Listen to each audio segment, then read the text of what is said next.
Hello, my name is Marty Windle and welcome to the SBL Guru podcast. In this podcast, I am with the SBR legend Tom Clendon. What we discuss is which optional papers you should take at the professional level and which order you should take them in.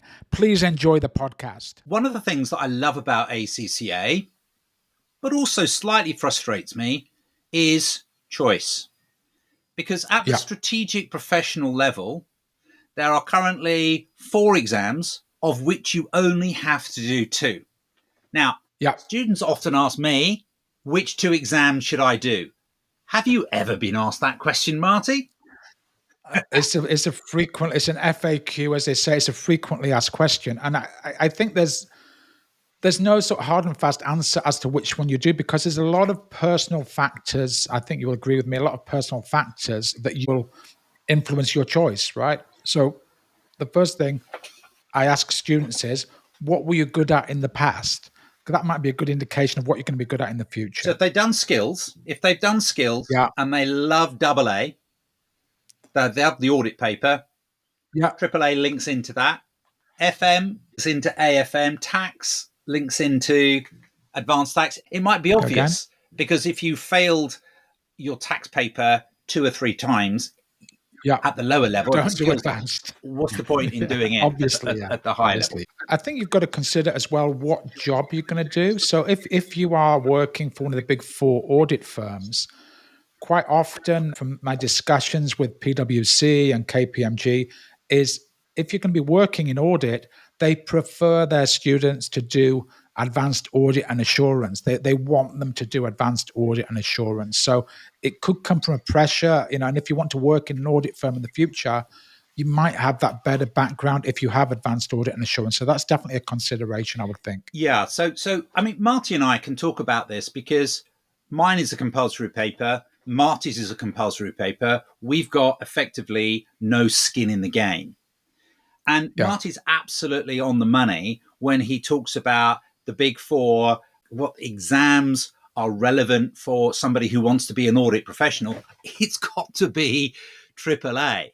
And there's an order around, there's a little sequence around AAA because AAA, the audit paper, is auditing accounting standards that you only learn about in SBR. You must only do AAA after you have done SBR, because you've then got a head start on your AAA. Yeah, definitely. Don't do AAA without doing SBR. That's kind of like a backwards way around of doing it. What about multiple papers, Tom? What's your view on students? Sometimes they're sitting multiple papers. Do you think it's a good idea to sit? I mean, when I did my exams, I had to sit 4 papers at the same time because that was the nature of the professional qualification that I did when the exams were hard. So, what I think now is you've got a choice. You can sit 1, 2, or 3 papers at a time. What would you advise me to most students? 1 paper at a time. We've got 4 exam sittings a year. All right. Yeah. So it's 1 exam at a time, please. I've seen it too often. Students studying for 2 strategic professional exams, holding down a job, doing an exam which is harder than a degree qualification. It's a higher academic level. 1 exam at a time, please. Please. Yeah. What about APM? APM, like who does APM? I mean, in what situation would you do APM? I mean, maybe you're good at PM. We mentioned that already. Yeah. What sort of job scope links itself to APM? Is it like more management accounting? I think it sounds interesting. I think it sounds interesting. Of all the papers, I've talked about SBR having a relationship with AAA, and I know a lot of my students go on to do the audit paper.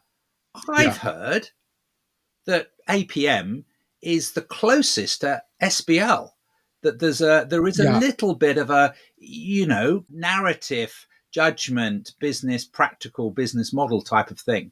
Is that a fair observation? Some crossover.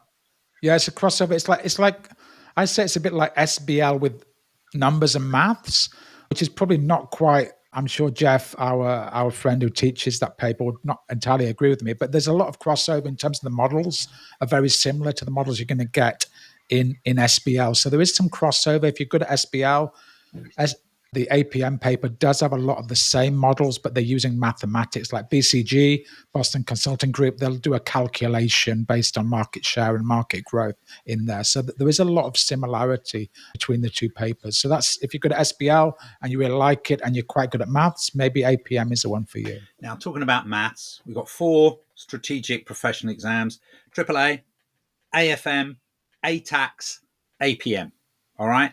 If you love your spreadsheets, if you love your number crunching, which of those 4 exams appeals to you the most, do you think, Marty? When I was a student, which was many, many years ago, when dinosaurs still walked the earth, I really liked AFM. I thought it was really interesting. I liked all the things about the investment and the stock market. I found that to be like a massively interesting paper. And I really like it. I think it's got a lot of practical value, and it helps you to understand the stock market a bit and investments. I really like that paper. So if you're into kind of finance and you like the stock market and you're interested to find out more about how stocks are valued and how stocks work, I think that's a really interesting paper. Some people are not. They just love auditing. Some people sleep at night after reading auditing books. So, it depends what floats your boat. So when I advise students, it's kind of, what do you like? What do you like doing and what you're good at?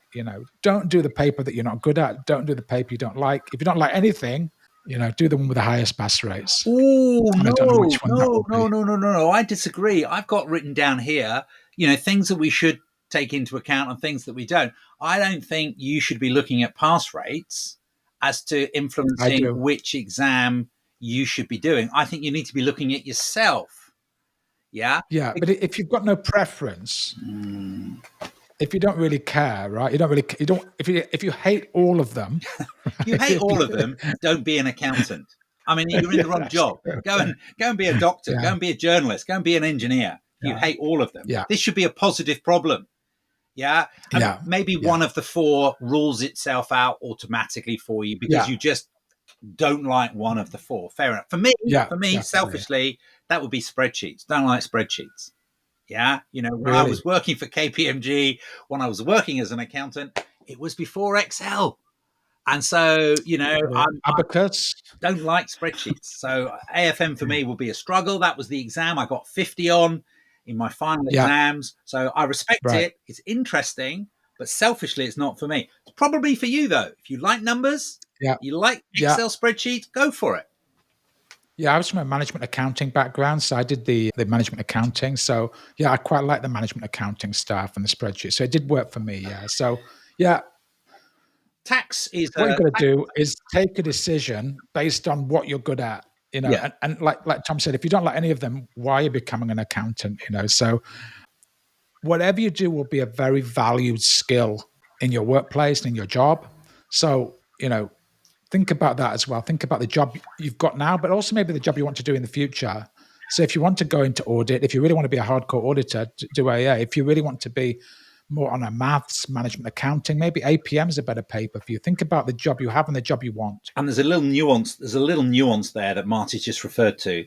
If you want to be a hardcore auditor, not only do you have to do AAA, but you should do AAA as a variant, as a UK or Irish variant, because if you want to practice as a sole trader, if you want to have a practicing certificate and be the registered auditor that signs off the accounts, then in UK and Ireland, you need to have done both SBR as the UK variant and AAA as the UK or Irish variant as applicable, so that you do know about FRS 102. So there's a very specific, so some people don't really think of this as a big choice. The other little thing, whilst we're talking about variants, is, of course, tax. And for some people, if you've got a local tax variant, that may be something that you want to study. But if you haven't got a local tax variant, you've got to think about whether you want to really study the UK tax accounting system. Good point. You might want to choose one of the other papers that might be more relevant to your career if you're not going to be working in the UK and dealing with UK tax. I did have some weird questions when I was living in Singapore, where people were living in Singapore, they were Singaporeans, and they asked me, should I do UK tax because it's more prestigious? And I said, Of course not. Don't do it. It's not prestigious at all. Just do the tax that is relevant for your country, right? Because the UK tax is not. So there's no point doing UK tax because it's somehow better. It's not. It's just whatever tax is in your country. If there's a tax variant in your country, take it. Don't do the UK, because it's not more prestigious at all. It's just irrelevant for you. So I think to recap, when you're choosing your strategic professional choices, take ownership of it. Do some research. Go onto the ACCA website, have a look at an exam paper. If you want to talk to somebody about that, then, Ben Wilson is the man to contact for AAA. Sunil Bandari is the man to contact for AFM. Aileen Edgar is the woman to contact for ATAX. And for APM, it's Jeff Caldwell, Yeah, and definitely. they will search these people on the internet. They're experts. They're out there. They will sell their papers. They're enthused about their papers. All of them are. They love it. All right. They because love they're it. all good choices. There's all good choices. Yeah, definitely. They love it. Right. That's it, Tom. Thanks very much. I think we've given people a very clear indication there of how they can make a choice on their optional papers. Thanks very much. If you are taking the SBL exam and you want extra support from me, please get in touch. I'll post a link in the description of this podcast.